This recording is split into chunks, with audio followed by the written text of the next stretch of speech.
வணக்கம். கனடாவின் பிரிட்டிஷ் கொலம்பியாவில் உள்ள கனடாவின் பிரிட்டிஷ் கொலம்பியாவில் உள்ள டம்பலர் ரிட்ஜ் நகரில் நடந்த ஒரு பயங்கரமான துப்பாக்கிச் சூடு சம்பவம் ஒட்டுமொத்த தேசத்தையும் பெரும் சோகத்தில் ஆழ்த்தியுள்ளது.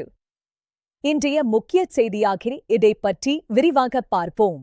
கனடிய ராக்கி மலைத்தொடரில் அமைந்துள்ள சுமார் 2400 மக்கள் வசிக்கும் இந்த சிறிய சுரங்க தொழில் நகரமான டம்பலர் ரிட்ஜ் இப்போது ஒரு தீராத துயரத்தை சந்தித்துள்ளது. துப்பாக்கிச் சூடு நடத்தியவர் உட்பட மொத்தம் 9 பேர் இதில் உயிரிழந்துள்ளனர். இந்த கோரச் சம்பவம் முதலில் ஒரு குடியிருப்பில் தொடங்கியது. 18 வயதான ஜெஸ்ஸி வான் ரூட்செலர் தனது சொந்த வீட்டிலேயே தனது 39 வயது தாய் ஜெனிஃபர் ஸ்ட்ராங் மற்றும் தனது 11 வயது தம்பியையும் துப்பாக்கியால் சுட்டுக் கொன்றார். வீட்டில் தனது குடும்பத்தினர் மீது தாக்குதல் நடத்திய பிறகு குற்றவாளி தான் முன்பு பயின்ற டம்பலர் ரிட்ஜ் மேல்நிலைப் பள்ளிக்கு ஆயுதங்களுடன் விரைந்து சென்றார். அங்குதான் இந்த துயரத்தின் அடுத்த கட்டம் அரங்கேறியது.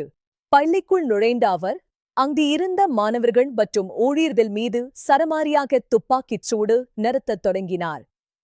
மாணவர்கள் உயிர் பயத்தில் வகுப்பறைகளுக்குள் தஞ்சம் புகுந்தனர். அங்கு பெரும் பதற்றம் நிலவியது. இந்த தாக்குதலில் பள்ளியில் 5 மாணவர்கள் உயிரிழந்தனர். அவர்கள் Abel Mansa, Kylie Smith, Joey Benoit, Dekaria Lambert மற்றும் எசெக்கியல் சோஃபீல்ட் என அடையாளம் காணப்பட்டுள்ளனர். இவர்களில் 4 பேர் 12 வயதானவர்கள் என்பது குறிப்பிடத்தக்கது. மாணவர்கள் தவிர 39 வயதான கல்வி உதவியாளர் ஷாண்டா அவியுகானாடராண்டும் இந்த துப்பாக்கிச் சூட்டில் கொல்லப்பட்டார். இவர் மாணவர்களிடையே மிகவும் அன்பாக பழகக்கூடியவர் என்று அந்த பள்ளி நிர்வாகம் தெரிவித்துள்ளது. தகவல் கிடைத்த 2 நிமிடங்களிலேயே ராயல் கனடியன் மவுண்டட் போலீஸ் அதிகாரிகள் சம்பவ இடத்துக்கு விரைந்து வந்து நடவடிக்கை எடுத்தனர். அவர்கள் பள்ளிக்குள் நுழைந்தபோது இன்னும் துப்பாக்கிச் சூடு சத்தம் கேட்டுக் கொண்டிருந்ததாக தெரிவித்தனர். இந்த கோர தாக்குதலை நடத்திய ஜெஸ்ஸி வான் ரூட்செலர் இறுதியில் அந்த பள்ளியிலேயே தன்னைத்தானே சுட்டுக்கொண்டு தற்கொலை செய்து கொண்டார். இதனால் இந்த தாக்குதல் முடிவுக்கு வந்தது. போலீசார் சம்பவ இடத்தை சுற்றி வளைத்தனர். காயமடைந்தவர்களில் 2 உயிருக்கு ஆபத்தான நிலையில் ஹெலிகாப்டர் மூலம் மேல் சிகிச்சைக்காக கொண்டு செல்லப்பட்டனர். சுமார் 25க்கும் மேற்பட்டோர் உள்ளூர் கிளினிக்கில் சிகிச்சை பெற்று வருகின்றனர். அவர்களுக்கு தேவையான அனைத்து உதவிகளும் வழங்கப்படுகின்றன. கனடா பிரதமர் மார்க் கார்னி இந்த சம்பவத்தை ஒரு தேசிய பேரழிவு என்று வர்ணித்துள்ளார். அவர் பாதிக்கப்பட்ட குடும்பங்களுக்கு தனது ஆழ்ந்த இரங்கலையும் பிரார்த்தனைகளையும் தெரிவித்துள்ளார். இந்த துயரத்தால் நாடே அதிர்ச்சியில் உள்ளதாக அவர் கூறினார். பிரதமர் தனது ஐரோப்பிய பயணத்தை ரத்து செய்துவிட்டு ஒட்டாவாவிலேயே தங்கியிருக்க முடிவு செய்துள்ளார். மேலும் நாடு முழுவதும் 7 நாட்களுக்கு தேசிய கொடிகள் அரைக்கம்பத்தில் பறக்க விடப்படும் என்று அவர் அதிகாரப்பூர்வமாக அறிவித்துள்ளார்.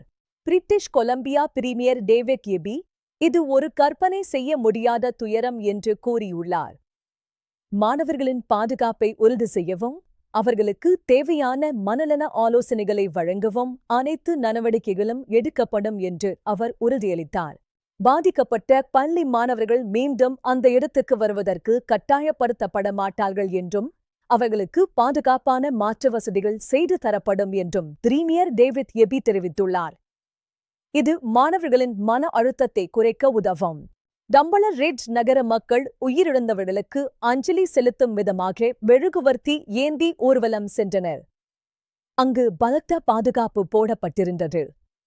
மக்கள் கண்ணீர் மல்க உயிரிழந்தவர்களின் பெயர்களை உச்சரித்து தமது துயரத்தை பகிர்ந்து கொண்டனர். குற்றவாளிக்கு ஏற்கனவே மனநல பாதிப்புகள் இருந்ததாக தெரியவந்துள்ளது.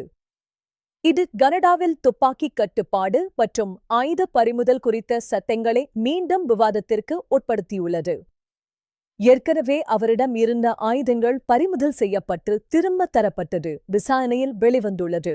நாட்டின் பல முக்கிய அடையாள சின்னங்கள் உயிரிழந்தவர்களுக்கு அஞ்சலி செலுத்தும் வகையில் விளக்குதலை அணைத்தன. மில்லியன் கணக்கான கனடியர்கள் டம்பலர் ரிட்ஜ் மக்களுடன் துணை நிற்கிறார்கள் என்பதை பிரதமர் மீண்டும் வலியுறுத்தியுள்ளார். இது ஒற்றுமையின் அடையாளமாக பார்க்கப்படுகிறது. உயிரிழந்தவர்களின் ஆன்மா சாந்தியடைய நாம் அனைவரும் பிரார்த்திப்போம். கனடா ஒரு கடினமான காலத்தை கடக்கிறது. மீண்டும் ஒரு முக்கிய செய்தியில் சந்திப்போம். இது உண்மையான ஈகிதே செய்திகள். நான் உங்கள் செய்தி வாசிப்பாளர். நன்றி, வணக்கம்.